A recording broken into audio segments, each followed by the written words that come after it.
Chapter 5. The Princess Meets the Princes.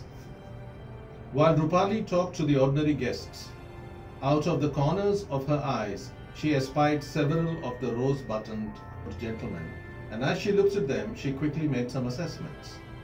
She counted 14 princes present at the gathering, and out of this number she was at once able to exclude 11 of them as not worthy of further consideration, based purely on how the two of them would look while giving their morning darshan at the palace balcony to a viewing public.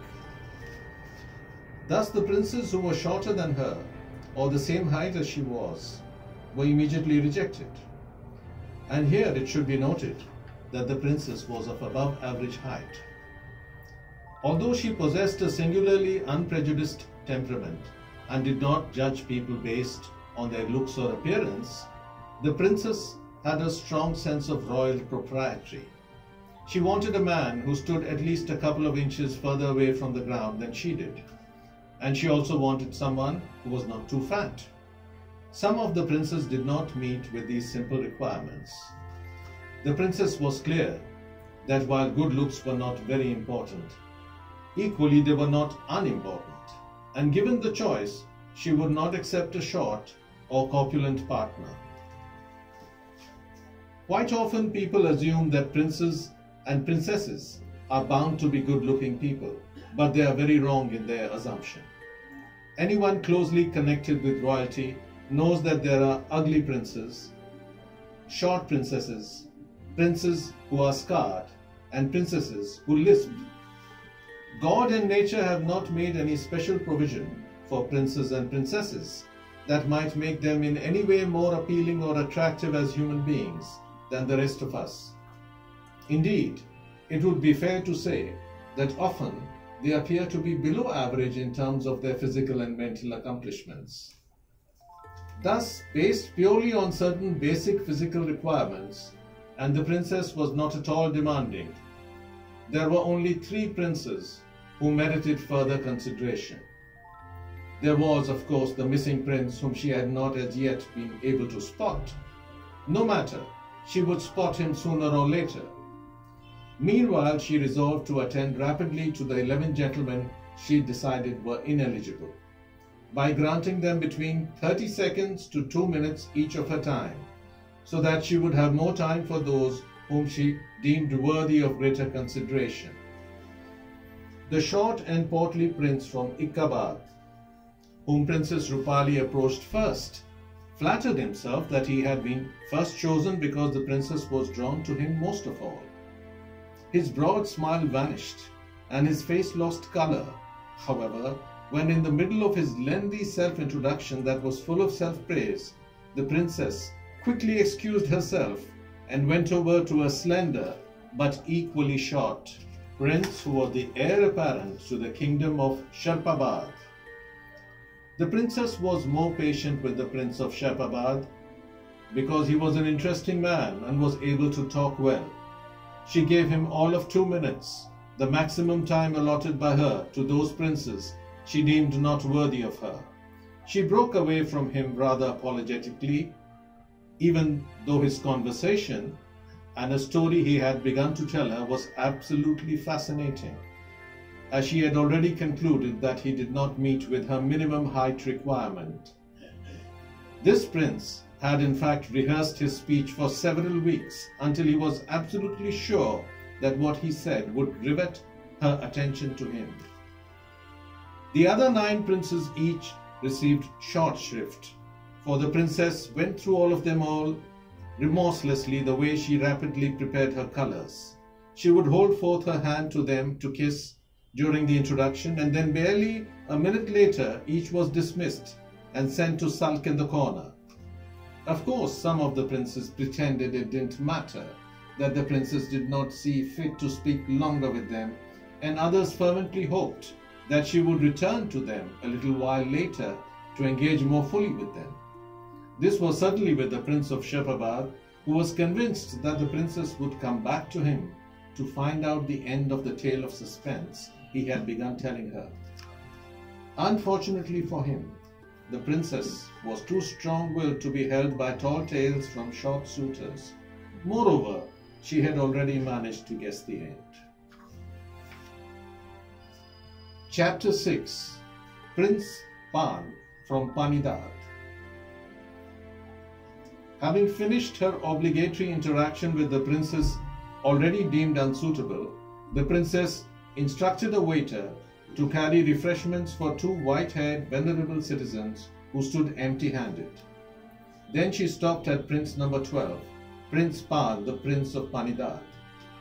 She stopped to talk to him, not because he was any the less in comparison to Prince number 13 and Prince number 14, because she felt immediately attracted to him.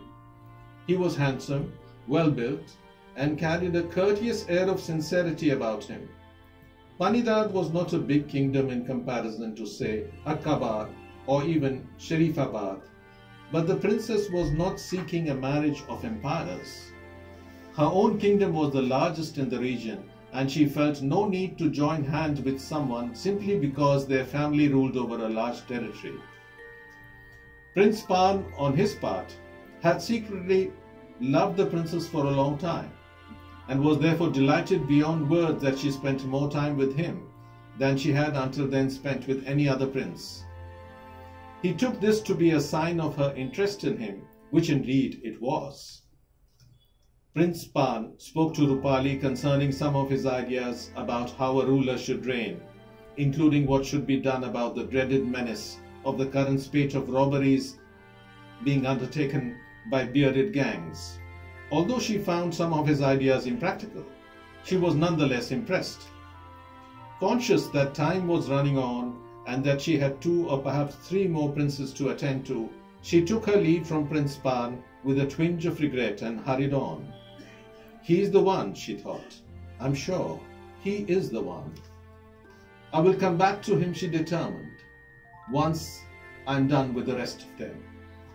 There would, however, be an obstacle to this union that she could never have foreseen. Chapter 7. The royal astrologer issues a warning.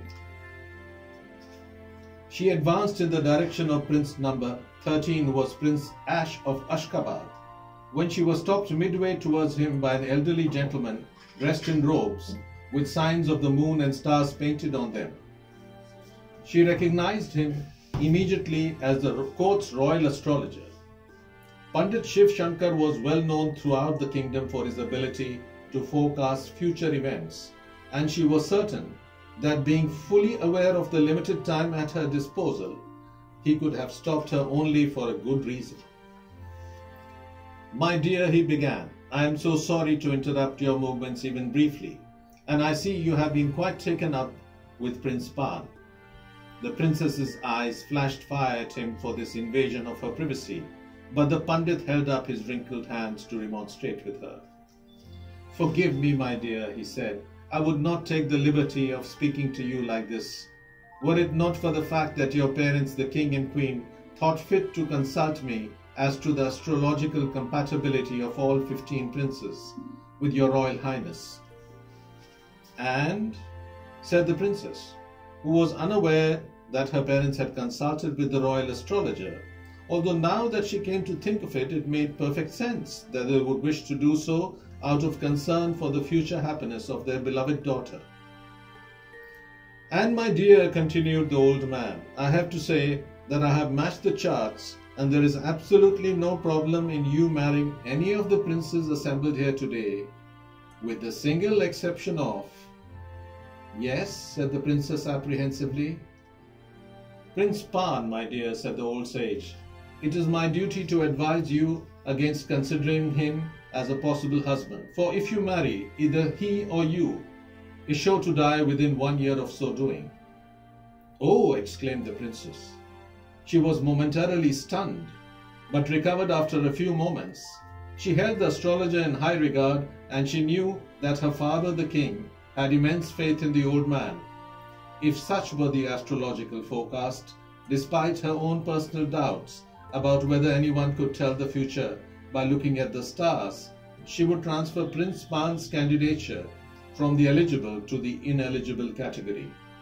She owed this much to her father and to the general public in Fadidad, who had great faith in astrology.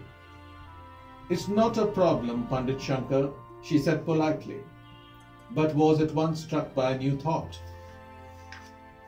"You say that this prince is not suitable for me based on astrological compatibility, and you say I will not have a problem regarding astrological compatibility with any of the other 14 princes gathered here." "That is correct, Your Highness," nodded the old man. "Well, I am sure I am not equally compatible with all the princes, so would you be kind enough to tell me which prince I would be most compatible with in your understanding? Astrologically speaking, I mean." "I understand," said Pandit Shankar. "Well, I have to say that your sign and stars match best with those of Prince Ash, whom you have not yet met." "Thank you for your advice," said the princess. "Rest assured that I shall pay due regard to your views, at least with regard to a perceived crisis in the marriage, and the death of one of the partners would certainly be a major disaster." She paused. "The public should not be made to suffer on account of a mismatch." The royal astrologer bowed and moved aside.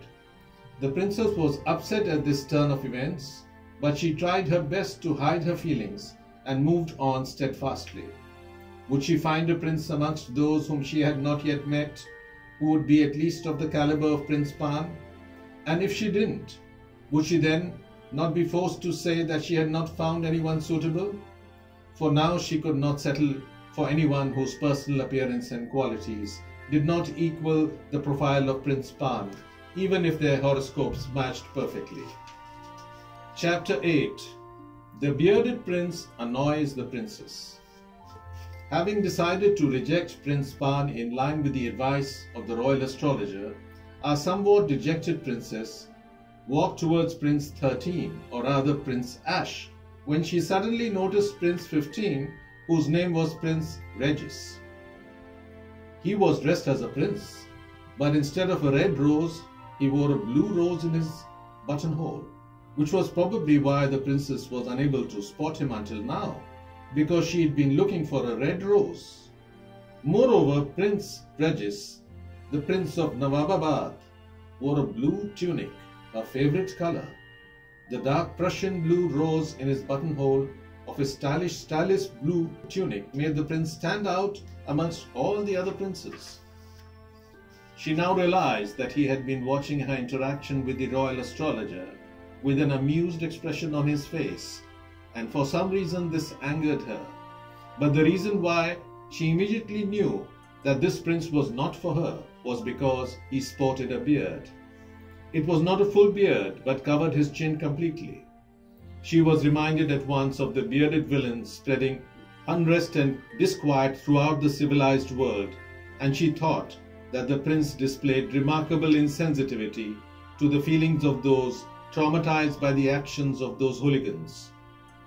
Bearded or not, she would have to grant Prince Regis the courtesy of a minimum 30-second interaction. Should she reduce this to 15 before she rejected him, together with the 12 suitors who preceded him? She therefore decided to forget about Prince Ash for the time being and turned towards Prince Regis with a view to dismissing him quickly. But as she neared Prince Regis, he seemed to notice someone or something in the gathering and quickly strode away from her. She knew that he knew that she was approaching him, so she was very angered indeed. No matter, she said to herself, she would deal with him soon enough.